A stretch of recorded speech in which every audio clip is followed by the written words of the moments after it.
Bilang bahagi ng patuloy na pagtutok ng Department of Public Works and Highways o DPWH sa mga problema sa pagbaha sa lugar sa Pilipinas, tila maswerte ang siyudad ng Naga sa patuloy na isinasagawang pagbisita at pagmomonitor ni DPWH Secretary Vince Dizon sa lugar. Nitong araw ng Huwebes, personal muli na binisita ng kalihim ang Sagup Creek na sakop ng Barangay Concepcion Pequeña sa Naga City. Nandito kami kasi magto-turnover kami kay Mayor Lenny ng mga equipment na bagong bili ng DPWH Central na magiging permanente na dito sa Naga. So ngayon meron na for Sagup and meron pang padating next week na mas maliit pa dito para naman doon sa mga creeks like yung malapit sa Militon School na laging binabaha.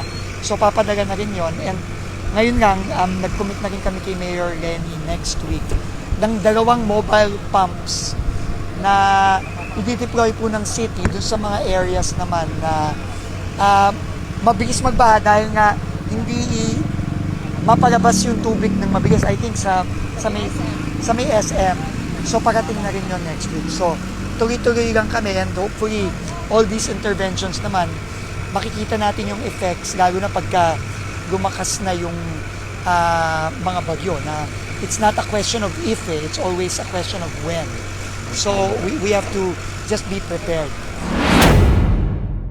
Para naman sa lokal na pamahalaan ng Naga, malaking dagdag lakas ang permanenteng deployment ng mga equipment ng DPWH sa lungsod kung saan makatutulong sa mga komunidad na madalas makaranas ng pagbaha. Hindi po ito first time na nagdala yung DPWH ng mga gamit. Kung naalala natin, parang February pa or March this year. Nagdala na lang ko, hindi ako nagkakamali, 8 na malalaking equipment. Pero yun ay para doon sa mga malalaking waterways gaya ng Bicol River, yung Naga River, yung Sagup Creek. Kung nakikita natin, tuloy-tuloy yon. So itong maliit na equipment, sobrang laking tulong nito. Kasi ito nakikita nyo sa likod namin, nagsastretch siya napakalayo pa, pero lahat yan lupa na. Tapos sa kabila, yung sa may Villarosita, din yan, lahat na yan accretion, kaya hindi na dumadalo yung tubig. So with this equipment, ngayon nga nakikita namin gumagalaw na. So kahit konting trabaho pa lang gumagalaw na, ang laking tulong niya sa pagsugpo ng baha. Halimbawa ito, sa pinakadulo nito, Canuto Compound yung pangalan niya, grabing bumaha dyan.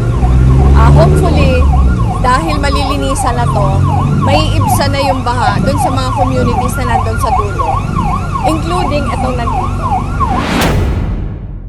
Sa isang pag-uusap naman, derechahang inilahad ni Nanay Lily Romero kay Mayor Robredo at Secretary Dizon ang matagal ng suliraning kinakaharap sa kanilang lugar. Bilang residenteng matagal nang nakararanas ng epekto ng pagbaha, ani ni Nanay Lily, ang tuloy-tuloy na operasyon at permanenteng presensya ng mga equipment ay nakikitang malaking hakbang upang mapababa ang panganib ng pagbaha sa kanilang mga komunidad.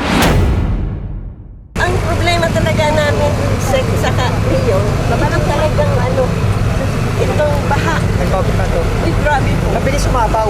Opo, nung Christine, nag-overflow po yan hanggang dito ang balik sa amin.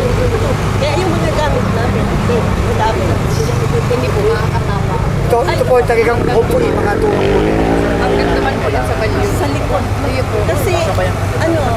Kasi po hanggang sa likod, ginawa ng squatter area, pinagtatapunan ng mga basura, tapos yung ginawa na ng tirahan ng mga Ililipat na po sila. Ay, salamat. May lipatan na kita. Salamat. Tapos nakasisek yung sa Tisug na transitory house. Katabi ho ba kayo ng ito? Yes po. Nakaduman po si Sek sa Sitio Magayagaya. Oo. Nagpunta po kami ni Presidente doon at saka ni Mayor. Sana po masolusyonan na.